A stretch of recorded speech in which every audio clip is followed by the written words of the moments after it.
पिछले एपिसोड में हमने देखा था जीनियन और उस ब्लड पपिट की टकराने के कारण वहां पर एक काफी बड़ी धमाका होता है। तो इस एपिसोड की शुरुआत में हमें सुबह का सीन दिखाया जाता है, जहां पर फाइनली हमारा मेन कैरेक्टर अपने नींद से उठकर खिड़की के पास जाके खिड़की को खोल के सुबह का ठंडा ठंडा हवा का आनंद ले रहा है। अब भी हमारा मेन कैरेक्टर सामने की तरफ देख के काफी हैरान हो जाता है, क्योंकि सामने की तरफ से काफी ज्यादा धुआं बाहर निकल रहा होती है, जिसे देखने के बाद हमारा मेन कैरेक्टर कहने लगता है वहां पर कोई खेल रहा है क्या। लेकिन ये काफी हैरान कर देने वाली बात है कि जूनियर सिस्टर और वो दोनों डिसेबल पूरी रात मिशन कंप्लीट करने में लगी रही है, और जो डेमन से ट्रेल्टर है उसे हराना इतना भी आसान नहीं है। इतना कहने के बाद हमारा मेन कैरेक्टर अपने पॉकेट में से घोड़ी को निकल के टाइम देखने लगती है।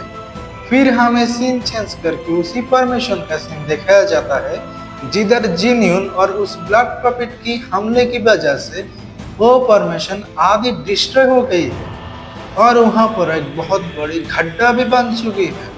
और हमें जीनियन को दिखाया जाता है जो कि काफी मेहनत के बाद फाइनली उस ब्लड पपिट को खत्म कर दिया है। लेकिन ज्यादा एनर्जी इस्तेमाल करने की वजह से जीनियन काफी थक जाता है और वो जैसे तैसे करके अपने स्टिक को पकड़ के अपने आप को संभालता है।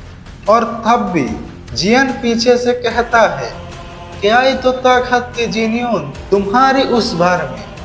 फिर पीछे से फैंग जियन से कहता है, जीनियन ने जिस टेक्निक का इस्तेमाल किया है वो पर्पल स्प्लिट सेट का एक यूनिक टेक्निक है। इस टेक्निक की खास बात यह है कि ये टेक्निक हमारे अंदर जितनी भी स्पिरिचुअल पावर है उसे एक जगह पर इकट्ठा करके एक ही बार में उसे ब्लास्ट कर सकती है। लेकिन इस टेक्निक का एक डिसएडवांटेज भी है। इस टेक्निक को इस्तेमाल करने के बाद हमारी सारी स्पिरिचुअल एनर्जी खत्म हो जाती है और उसे रिकवर करने के लिए भक्त लगती है। इतना कहने के बाद फैंग जीनियन के पास जाके उसे संभाल लेता है। फिर जीनियन जियन के पास आके उसे कहता है, हमारी मदद करने के लिए तुम्हारी शुक्रिया। जो सुनकर जियन कहता है, शुक्रिया की कोई जरूरत नहीं है, मैंने बस वही किया जो मुझे करना चाहिए। तब भी वो एल्डर उन तीनों से कहता है, तुम तीनों लिटिल ब्रस्टर्ड कहीं के। उस एल्डर को देखने के बाद जीनियन कहता है, अब सिर्फ ये एल्डर बचा है। फिर वो एल्डर गुस्से से उन तीनों से कहता है, तुम लोगों की हिम्मत कैसे हुई मेरी पॉकेट को खत्म करने की। क्या तुम्हें पता है मैंने इन्हें बनाने के लिए कितने सालों तक मेहनत की थी। और तब भी उस एल्डर को देखने के बाद जीनियन उससे लड़ाई करने के लिए उसकी तरफ जाने लगती है, जो देखकर फैंग कहता है, सिस्टर जीनियन आपको अभी आराम करने की जरूरत है, क्योंकि आपने उस अटैक में अपनी सारी स्पिरिचुअल पावर को गवा दिया है। लेकिन तब भी बीच में जियन कहता है, तुम दोनों रेस्ट करो। और बात रही इस एल्डर की, तो मैं इसे देखता हूँ। इतना कहने के बाद जियन अपने शॉट को बाहर निकल के उस एल्डर के साथ फाइट करने के लिए रेडी हो जाता है। इन तीनों की ऐसी बातों को सुनकर वो एल्डर कहता है, आज तुम लोगों में से कोई भी जिंदा यहाँ से नहीं जाएगा, तो मरने के लिए तैयार हो जाओ। इतना कहने के बाद वो एल्डर अपने एनर्जी से 2 पंजा बना के उससे जियन की तरफ अपना हमला कर देता है, जिसकी जवाबी हमले में जियन अपनी किंग शॉट टेक्निक का इस्तेमाल करके उन हाथों की तरफ एक स्लैश मारता है, जो कि सीधा जाके उन दोनों पंजे से टकरा जाती है और वो स्लैश उन पंजों को बीच में से काटते हुए उस फॉर्मेशन से जाके भी टकरा जाती है। और तब भी हम देखते हैं कि वो दोनों पंजा जियन की सर के करीब आके रुक जाता है और वहां पर थोड़ी देर के लिए काफी खामोशी छा जाती है। फिर जियान कोल्ड लुक से उस एल्डर को देखने लगती है, जो देखने की बाद वो एल्डर कहता है, तुमने जो स्लैश मारा है वो काफी ताकतवर था। आखिर मैं भी देखना चाहती हूँ तुम्हारे पास और क्या क्या है। लेकिन हमें जियान को दिखाया जाता है जो कि कहता है डिस्ट्रॉय। जियान की डिस्ट्रॉय कहने के बाद ही हम देखते हैं कि वो फॉर्मेशन धीरे धीरे टूटने लगती है और कुछ देर बाद वो फॉर्मेशन पूरा टूट जाता है। जो देखने की बाद वो एल्डर काफी हैरान हो जाता है और कहता है, फॉर्मेशन के अंदर जो गैप बनी है असल में ये जियान वहीं पर ही अपना हमला किया था, इसी वजह से इतनी आसानी से मेरा फॉर्मेशन डिस्ट्रॉय हो गई। फिर वो एल्डर काफी गुस्से में बोलता है, मैंने कभी भी ये नहीं सोचा था तुम लोग मुझे इस हद तक मजबूर कर दोगे। इतना कहने की बाद वो एल्डर अपने हाथों में एनर्जी का इकट्ठा करके उसे अपने माथे में इंजेक्ट कर देता है। जो देखने की बाद जिन्यून काफी हैरान हो जाता है और कहता है, आखिर ये एल्डर अब क्या करने वाले हैं। फिर हमें उस एल्डर को दिखाया जाता है जो कि किसी तरह से फॉर्मेशन को एक्टिवेट कर रही है। जो देखकर जियान बोलता है, ये बिल्कुल भी अच्छा नहीं हुआ। ये एल्डर फॉरबिडन टेक्निक इस्तेमाल करने की कोशिश कर रही है, जिसकी वजह से इसे बहुत भारी कीमत चुकानी पड़ेगी। मुझे इसे जल्दी रुकना पड़ेगा।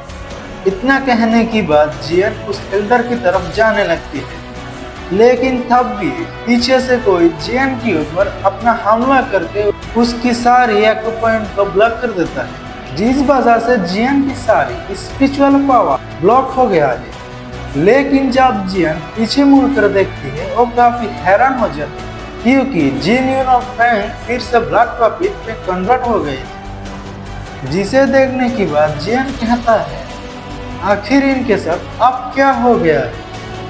तब भी वो एल्डर कहता है, तुम लोगों को क्या लगा था मेरी ब्लैक पॉपिट टेक्निक को तोड़ना इतना आसान है।